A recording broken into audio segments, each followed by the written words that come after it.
tia que ele conta, ele diz que era uma tia que era garota de programa, e aí ela passava a noite fazendo programa, e às vezes, durante o dia, ela ia dormir na casa da mãe dele. Que essa tia vinha... Era irmã da mãe. Irmã da mãe. E aí, numa das vezes, ela estava deitada na cama, ele entrou no quarto, e aí ela pediu para ele chupar os peitos dela e o sexo dela. Segundo relatos dele, e ela até nega. Certo. Ela nega, mas dentro da família... Ele relata isso. Não, dentro da família não é consenso. Parte da família diz que isso é verdade, parte da família diz que isso não é verdade. A mãe fala que não é verdade. Mas a mãe também, até um tempo atrás, não acreditava nem que ele era o maníaco do parque. maníaco do parque. E a mãe?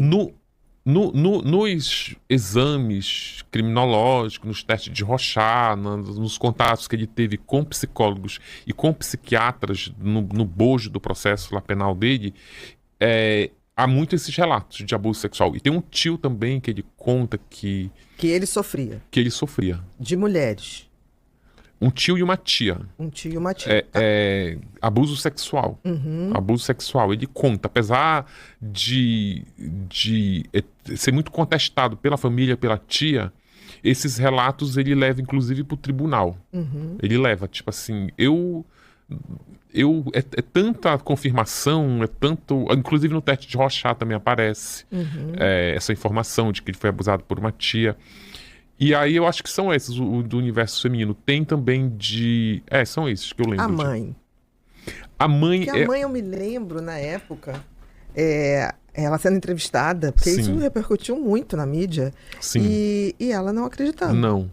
Que era ele. A mãe eu acho o personagem mais complexo que tem em volta dele, a mãe. Porque a mãe é uma história muito louca. A mãe, ela tava com o mais velho no colo, tava com 6 meses. Ele é do meio de 3, Ele é do não meio é de isso? 3. Tá. O mais velho, ela tava no colo, bebê de 6 meses, mais ou menos. E aí ela tava amamentando, ela sentia muito enjoo, muita cólica. E aí uma vizinha disse assim, eu acho que você tá grávida. Ela disse, impossível tá grávida, porque... Tipo, tô amamentando e não mantive relações sexuais com o meu marido. Impossível.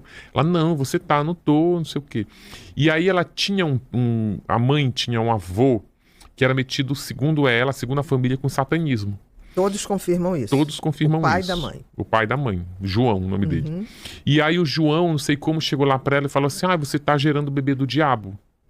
Canal Motivamente. Inscreva-se, curta e compartilhe.